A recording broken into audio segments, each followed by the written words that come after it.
When chu mango juice kan siam dona fruity kan siam dona ni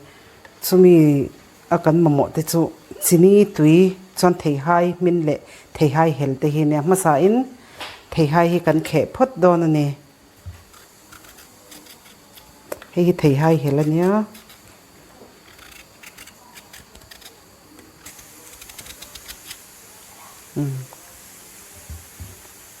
thì hianin herdip turania thì hai hel hi kan khe phota chuta amin kan khele don ani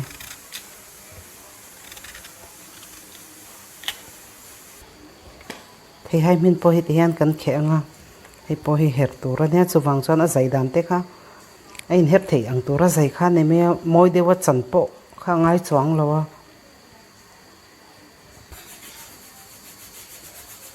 cái kan thei hai chu kan lo vel zo to a min no nia a hel no khat kha kha in pol dan tur ania du thor deu chuan a hel hi tel nem deu mai tur ania he hi ma sa in kan her phot don ni thei hai hi ti hianin kan her don ani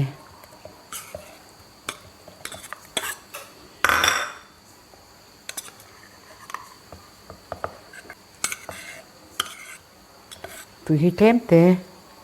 kan te langa hei kan her don ani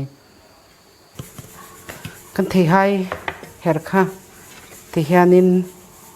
kan chunganga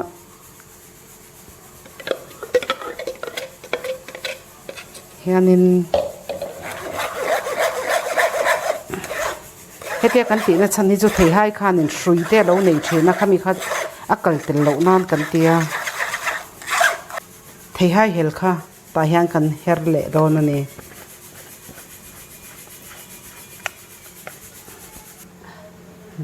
kan thei hai hel kha kan her zawa hei hi ta hianin kan ti le don ani a hel kha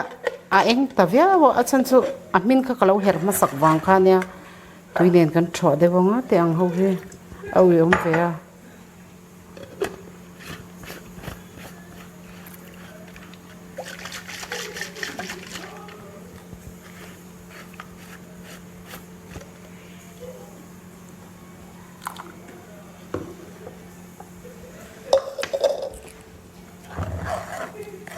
kan ti buak pal chu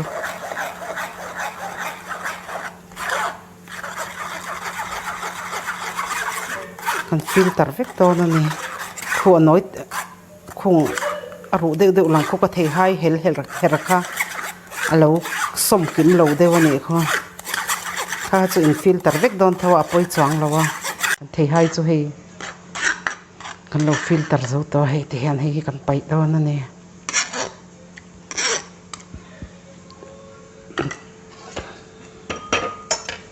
chuan hei hi kan chuang dona gesa chumangai ta ni hianin meya khan chuan anga ya hei hi ka han chuanga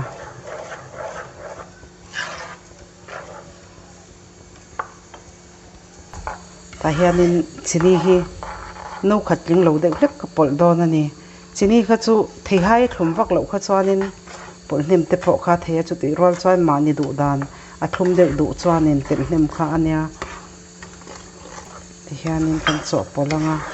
cho ve reng hi nga ya ut te hi hlo oma kan thei hai chumpo alo tok trep to a so tha to khop me hi hete asira hianin aron chuan hnem to hi chuan a swan thei to ti na nia chuan heta hianin swan ma in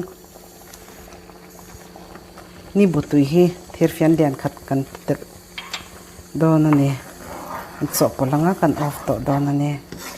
thadin kan cho pol phot anga rong te hi moi to ania rim po thei hai hel rim nen thei hai min rim nen rim tui to lutuka kan off to don ani mango juice fruity kan siam hi freezer uma kan da khanin kar ni vel theng hianin a in thei ni a chelo ani kan mango drink siam khati hian kan da vota airtight ta then hi kan da vota then hi hete in thei ngal torin ti hianin ma ni du ang to ka thlum tur khan tui kan pola in thei ngal me ani ti hianin atak tha ka chu du dan ang khane maro chu hetia kan han siam nu hianin thin ve de ule ki anga ya nowa chun chho ma khanin chuan hi kan la siam lo kha chu hi ni ta hian siam kher lo po khan nowa te da avur ne na vur le tui ne na cho in thei mai khania thain ti zong te ni chuan in lo siam ve anga ka channel mi lo kher sa ka wangin ka lo me